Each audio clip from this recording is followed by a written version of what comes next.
It's a Harrison Price from the historic Wall Center. And if you run a restaurant, you're too busy for this ad. You're thinking about how to get more orders flowing and new locations opening. You need to get more customers, keep them coming back. So really, you're already thinking about Square, because Square Restaurant Tech helps more than 400,000 restaurants do all those things and more. So when you're thinking about your restaurant, think bigger and think Square. Go to squareup.com/CA/EN/campaign/big-INRST to see why Square is big in restaurants. And a big addition or re-addition to the Harrison Price program for this year. After 1 year away, it is our distinct pleasure to welcome back TSN Hockey Insider from the Ray and Dregs Hockey Podcast, Mr. Darren Dreger. How are you?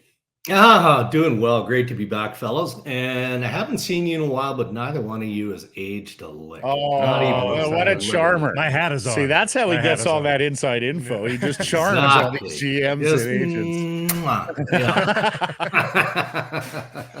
Nice to see you. Nice to hear your voice again, my friend. Thank you for being back with us Mondays this year with Dregs. First and foremost, and this is why we have you on, you've got an update on Thatcher Demko and Dakota Joshua. What gives, Dregs? Yeah, look, man, I mean, it's optimism on both fronts. The outside timeline, and, let's not staple this down entirely, is 3 to 4 weeks for both guys. And we know that Dakota Joshua is continuing to recover from testicular cancer and the treatments that go along with that. So that sounds like great news. And you guys know the importance of Joshua in a team dynamic, right? He's an important team guy. So you'll get that injection there.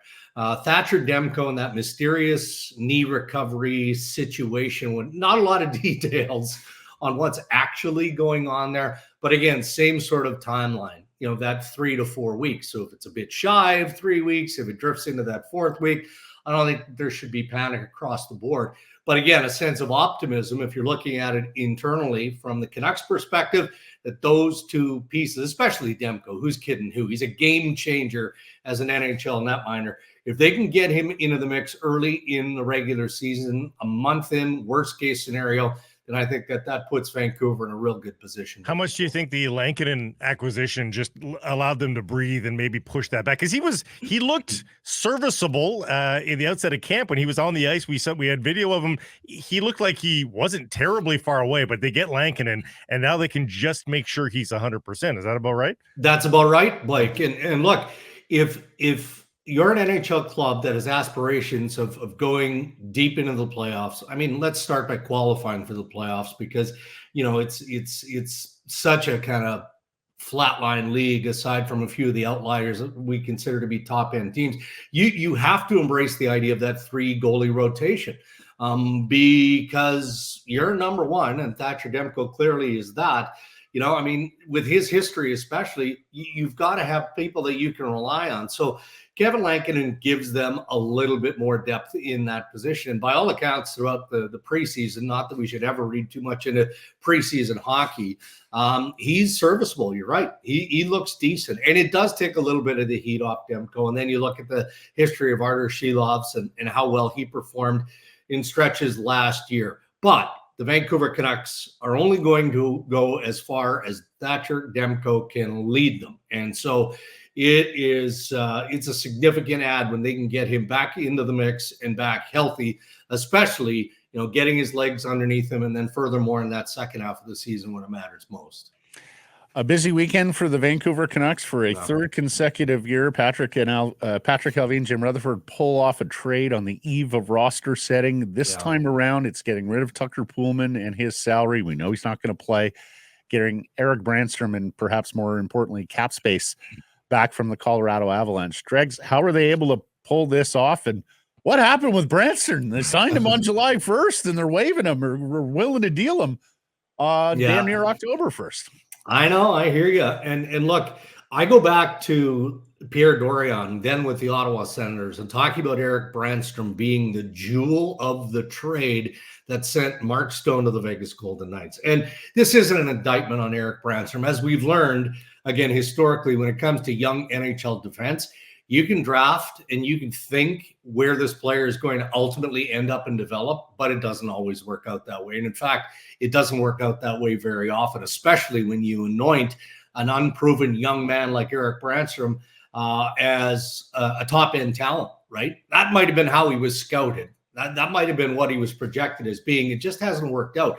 And he had lots of opportunity to become that guy in Ottawa. And at times he showed glimpses that he was going to be that. And then he wasn't, right? So you cut bait and you move on. This is just cap savings and dollar savings for the Vancouver Canucks. You know, I mean, it was easy to place him on waivers. Let's see what happens and where he goes from there. I'm not willing to throw this guy out of the league just yet. No, you know, I think that there's still upside in Erik Brannstrom. I think that he learned a lot through the tough side of the sport, right? Especially from a defensive perspective. And one thing we know about every team, especially a playoff-worthy team like the Vancouver Canucks, Colorado Avalanche, you know, sometimes you're just moving the pieces. And most often than not, it's about the dollars, as we've already established here. And that's pretty clear in this case.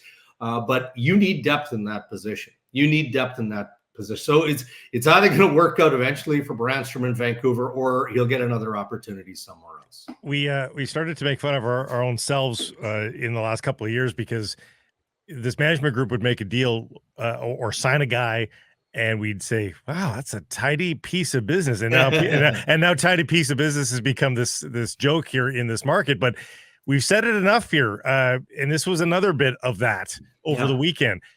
You know, and we've seen Patrick Allvin already in the finalist for Executive of the Year.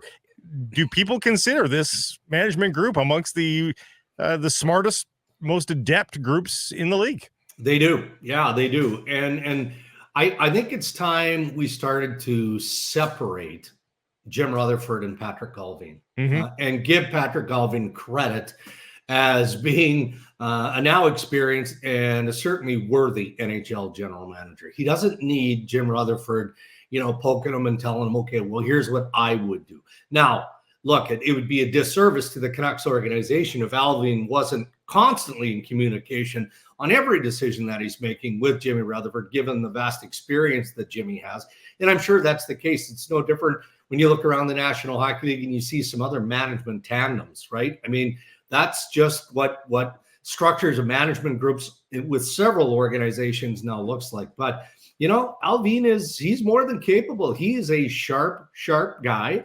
My understanding is, in dealing with a number of agents that he's had to work with and getting some hefty negotiations done, he can be cutthroat, and he's not afraid to draw a line in the sand. Now, that line may have to change, you know, in a day or a week down the path if the negotiation isn't progressing, but he's not afraid to dig in, and you have to be that. It's nothing personal. When you're going into ARB, you're going into negotiation on an extension or even in free agency, you got to be willing to call it and say, no, that's as far as we're going, and push away from the table. And my understanding is that Patrick is more than capable to do that, but also on occasion does need the guidance and experience of Rutherford to say, just make the deal.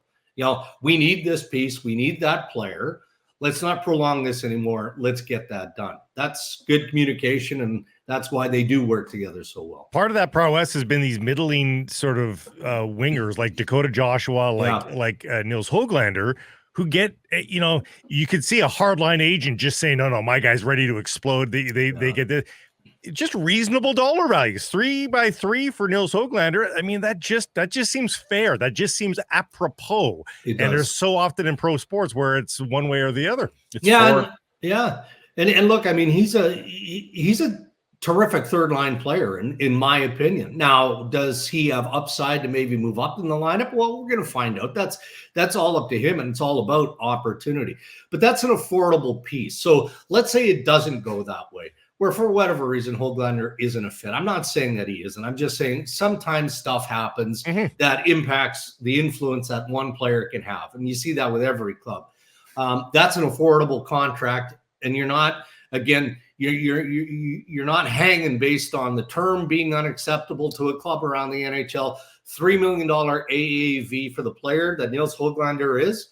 you're going to be able to move that contract if you have to get to that place, or you get to a place as you creep closer into the second half and into February, and the trade deadline is now around the corner, and you're looking at a third line center, which Vancouver is going to be looking for a third line center. I think down the road at some point, well, maybe Höglander becomes a part of a package that you've got to include to get that piece that you need positionally, again, to better your position going into the playoffs. So I like this deal. I like this deal for the player. I like it for the team. And if it works out, Nils Höglander is going to be in a real good place to command much more term and obviously better dollars when you get into the third year of this deal if he's still with Vancouver. And it's funny, Dregs, because one of the stories of camp here for the Canucks is Atu Ratu, who looks like he's making his bid for the third line center spot, and we'll see what he's able to do as a young player. Hey, we were just chit-chatting before the show about Canucks management groups over the years, and you would go back with at least 3, if not 4 of them. But think about it, the work that Pat Quinn did as back in the day, head coach GM. We don't see that much anymore, but Pat Quinn being able to forge that team that went to the 94 finals. Then Burke and Nonis take over. They had the Sedins and Luongo. Then Gillis and Gilman take over with the cap and roster wizardry and the travel and sleep doctors, whatnot. And now Rutherford and Alvin. Boy, there have been some exceptions, but, for darn near the last 30 years, the Vancouver Canucks have had some pretty wise managers atop the organization making moves. Yeah, for sure. And look, you guys may joke about this, so I won't put you in the same line of conversation that I'm about to share here, because I don't speak on behalf of Sekeres and Price. I'm willing to give Francesco and the Aquilini family some credit here. I am. Okay. I mean, talk about an owner who has been hands-on, arguably, for far too long, right? I mean, meddling, okay, we can use that word at times.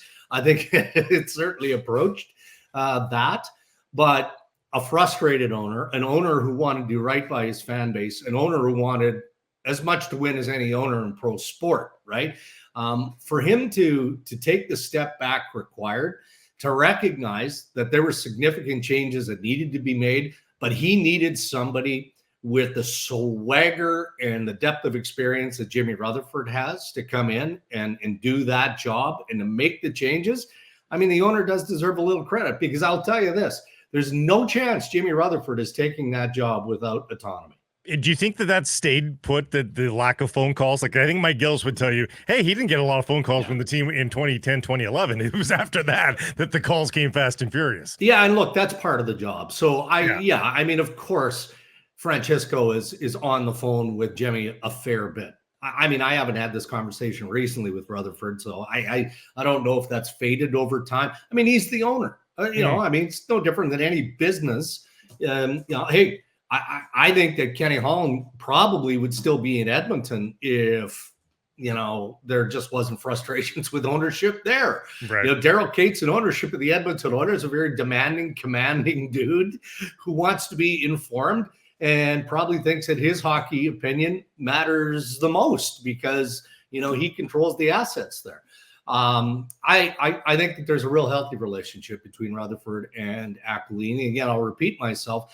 I think that's important for when you make the call as an owner to hire somebody with the experience and the chops that Jimmy Rutherford has, proven winner, all that, you got to get out of the way. Now, again, there's healthy communication. I'm sure that they talk on a regular basis, but I don't get the sense that there's any sort of animosity or issue between management and ownership. Well, marvelous start here again, or restart with Darren Dreger, TSN Hockey Insider of the Ray and Dregs Hockey Podcast. Thank you for this, my friend. Great seeing you. Great hearing you again. We'll catch up next Monday. You bet, boys. Have a good one. Enjoy the opening stage of the regular season.